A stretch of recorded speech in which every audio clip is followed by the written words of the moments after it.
students, today I will discuss on adjective. Okay, an adjective is a part of speech. Okay, so you know that there are 8 kinds of parts of speech in English grammar: noun, pronoun, adjective, verb, adverb, conjunction, preposition, and then interjection. So what are the parts of speech? Noun, pronoun, adjective, verb, adverb, preposition, and then conjunction. Okay, so today I will discuss on the topic adjective. You all know that an adjective is a qualifying word. What type of word? An adjective is a qualifying word. An adjective gives more information about noun or pronoun. Okay, an adjective gives more information about noun or pronoun. So you can say the word which qualifies a noun or a pronoun is called an adjective. যে word কোনো noun বা pronoun সম্পর্কে অতিরিক্ত তথ্য প্রদান করে সেটা হচ্ছে কি অ্যাডজেক্টিভ। অথবা সংজ্ঞাটাকে তোমরা এভাবে বিশ্লেষণ করতে পারো, যে ওয়ার্ড কোনো নাউন বা প্রোনাউন সম্পর্কে, নাউন বা প্রোনাউনের দোষ, গুণ,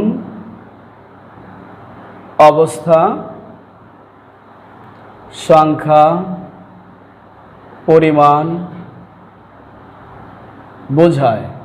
যে ওয়ার্ড কোনো নাউন বা প্রোনাউনের দোষ, গুণ, অবস্থা, সংখ্যা, পরিমাণ প্রভৃতি বোঝায় সেটা হচ্ছে কি অ্যাডজেক্টিভ। তাহলে অ্যাডজেক্টিভ দ্বারা নাউন বা প্রোনাউনের কি কি বোঝায়? দোষ বোঝায়, গুণ বোঝায়, অবস্থা বোঝায়, সংখ্যা বোঝায় এবং পরিমাণ বোঝায়। Okay, let's come. I will give you some examples here. So দোষ আমি এখানে লিখলাম যে the crow is an ugly bird. Ugly bird. Okay, so bird is noun. Bird is noun. It's the name of a bird. Okay, of an animal. এটা একটা পাখির নাম. This is a name. So if you write the sentence in this way, the crow is a bird. Okay, the crow is a bird. If I say the crow is a bird, it's a full sentence. Okay, a perfect sentence. But I have written here the crow is an ugly bird. So what type of word? What type of bird? Ugly bird. কাক সম্পর্কে আগলি শব্দ দ্বারা কি করা হয়েছে? অতিরিক্ত তথ্য দেওয়া হয়েছে। অতিরিক্ত তথ্যটা কি? কাক হচ্ছে একটা কুৎসিত পাখি। দেখতে কেমন? If I ask how, you must answer ugly. How is the bird? Ugly bird. তাহলে আগলিটা কি? এটা একটা দোষ বোঝাচ্ছে। কার দোষ বোঝাচ্ছে? এই পাখিটার একটা quality. This is the quality of the bird. Okay, this is the quality of the bird crow. So এই আগলিটা হচ্ছে এই সেন্টেন্সে অ্যাডজেক্টিভ। আমি আরেকটা উদাহরণ দিচ্ছি, তোমরা একটু দেখো। আমি এখানে লিখলাম যে অনেক is a good boy. Okay, so বয়টা হচ্ছে কি এই সেন্টেন্সে নাউন। এ বাক্যে বয় হচ্ছে কি নাউন। আর এখানে গুড দ্বারা কি করা হয়েছে? বয়, অনেক বয় সম্পর্কে কি করা হয়েছে? অতিরিক্ত তথ্য দেওয়া হয়েছে। তথ্যটা কি? সেটা হচ্ছে ছেলেটা কেমন? ভালো। How is the boy? ছেলেটা কেমন? ভালো। তাহলে এই বয়ের একটা কোয়ালিটি বুঝাচ্ছি কোন শব্দ দ্বারা? গুড শব্দ দ্বারা। সুতরাং এখানে গুড হচ্ছে কি অ্যাডজেক্টিভ এবং এটা একটা গুড কোয়ালিটিকে ইন্ডিকেট করা হয়েছে। এটা হচ্ছে ব্যাড কোয়ালিটি আর এটা হচ্ছে কি গুড কোয়ালিটি। ওকে, অবস্থা বোঝায় আমি যেটা লিখলাম যে he is a rich man. তিনি একজন ধনী লোক, ধনাঢ্য ব্যক্তি। ম্যানটা কোন পার্টস অফ স্পিচ? নাউন। রিচটা কি করেছে? নাউন সম্পর্কে অতিরিক্ত তথ্য দিয়েছে যে লোকটা কেমন? ধনী লোক। সুতরাং এই রিচটা হচ্ছে কি এখানে অ্যাডজেক্টিভ। ওকে, এটা দ্বারা অবস্থা বোঝাচ্ছে। কি বোঝাচ্ছে? ম্যানের অবস্থা বোঝাচ্ছে। তো সংখ্যা বোঝায়, কি বোঝায় এখানে? সংখ্যা বোঝায়। আমি লিখলাম বাক্যটা এভাবে যে I gave her two roses. আমি তাকে দুটা গোলাপ দিয়েছিলাম। রোজটা কোন parts of speech? Noun. Okay, rose is a noun. So কয়টা গোলাপ? দুইটা গোলাপ। এখানে টু দ্বারা কি করা হচ্ছে? সংখ্যা বোঝানো হচ্ছে। কিসের সংখ্যা? রোজের সংখ্যা বোঝানো হচ্ছে। সুতরাং টুটা এখানে অ্যাডজেক্টিভ। টুটা কোন পার্টস অফ স্পিচ?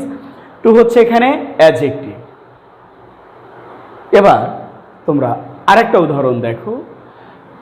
বাক্যটা যদি আমি এভাবে লিখি যে রাজন হ্যাজ ভাস্ট প্রপার্টি। ওকে, প্রপার্টিটা কোন পার্টস অফ স্পিচ? এটা নাউন। আমি বাক্যটা লিখলাম রাজন হ্যাজ ভাস্ট প্রপার্টি। কি পরিমাণে সম্পদ আছে? অগাধ সম্পদ। সম্পদের কি করা হচ্ছে? ভাস্ট শব্দ দ্বারা পরিমাণ বোঝাচ্ছে এটা দ্বারা। সুতরাং ভাস্টটা হচ্ছে কি? অ্যাডজেক্টিভ, পরিমাণবাচক ওয়ার্ড। তাহলে অ্যাডজেক্টিভ দ্বারা নাউন বা প্রোনাউনের দোষ বোঝাতে পারে, গুণ বোঝাতে পারে, অবস্থা বোঝাতে পারে, সংখ্যা বোঝাতে পারে, আবার বোঝাতে পারে পরিমাণ। আমি আরেকটা বাক্য একটু লিখতে চাচ্ছি এখানে।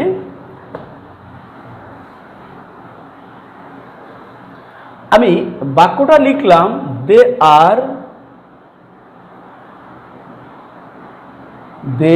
আর মেরিটোরিয়াস। তারা মেধাবী। তারা কেমন? মেধাবী। সুতরাং প্রোনাউন সম্পর্কে অতিরিক্ত ইনফরমেশন দিচ্ছে। তারা কেমন? তারা মেধাবী। সুতরাং এখানে মেরিটোরিয়াসটা হচ্ছে কি? অ্যাডজেক্টিভ। ওকে, আমি এখন তোমাদের সাথে আরেকটু আলোচনা করব। সেটা হলো যে অ্যাডজেক্টিভের ব্যবহার। অ্যাডজেক্টিভের ব্যবহার দুই প্রকার। অ্যাডজেক্টিভের ব্যবহার আমি কয় প্রকার বলেছি? দুই প্রকার। অ্যাডজেক্টিভের ব্যবহার হচ্ছে দুই প্রকার। এক নম্বরে আমি লিখলাম attributive, ATTRIBUTIV, attributive use of adjective. প্রথমটা হচ্ছে কি? Attributive use of adjective. আর দুই নাম্বারটা লিখব আমি predicative use of adjective. Predicative use of adjective. তাহলে অ্যাডজেক্টিভের ব্যবহার কয় প্রকার? দুই প্রকার। একটা হচ্ছে অ্যাট্রিবিউটিভ ইউজ অফ অ্যাডজেক্টিভ, আর একটা হচ্ছে প্রেডিকেটিভ ইউজ অফ অ্যাডজেক্টিভ। তো তোমরা দেখো, আমি বেশি এক্সাম্পল দেব না, দুটো চারটা এক্সাম্পল আমি তোমাদের বুঝিয়ে দিব। অ্যাট্রিবিউটিভ ইউজ অফ অ্যাডজেক্টিভ আমি লিখলাম, কি লিখলাম বাক্যটা? যে দেয়া ইজ আ গুড সিঙ্গার। ওকে, দেয়া ইজ আ গুড সিঙ্গার। সিঙ্গারটা কি? নাউন। কোনো অ্যাডজেক্টিভ যখন নাউনের আগে বসে তার সম্পর্কে অতিরিক্ত তথ্য দেয়, মানে ওই নাউনের দোষ, গুণ, অবস্থা, সংখ্যা, পরিমাণ এসব কিছু বোঝায়, তখন অ্যাডজেক্টিভের ওই ব্যবহারকে বলা হয় অ্যাট্রিবিউটিভ ইউজ অফ অ্যাডজেক্টিভ। তাহলে গুডটা কার আগে বসেছে? সিঙ্গার নাউনের আগে বসেছে। সুতরাং এই গুডটা অ্যাডজেক্টিভের এই যে ব্যবহারটা, এটা হচ্ছে অ্যাট্রিবিউটিভ ইউজ অফ অ্যাডজেক্টিভ। অ্যাডজেক্টিভের এই ধরনের ব্যবহারকে কি বলা হয়? Attributive use of adjective.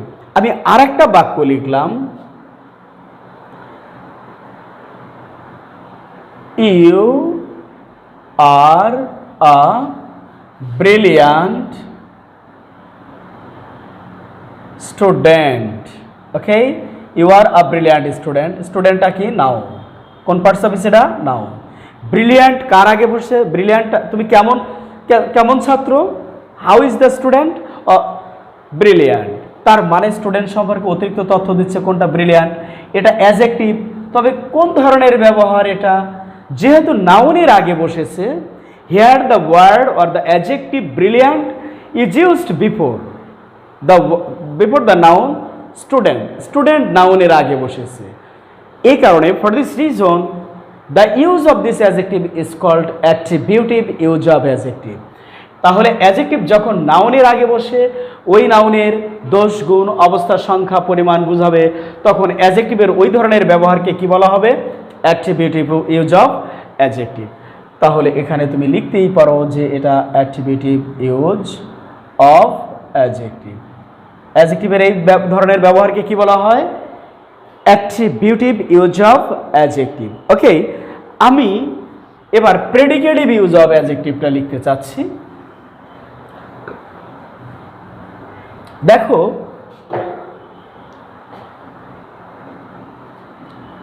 Predicative use of অ্যাডজেক্টিভের আমি দুটো উদাহরণ দিব।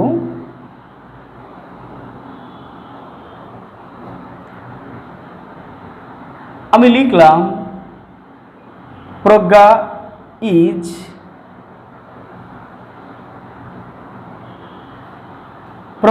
Is meritorious. ওকে, প্রজ্ঞা মেধাবী। কেমন? মেধাবী।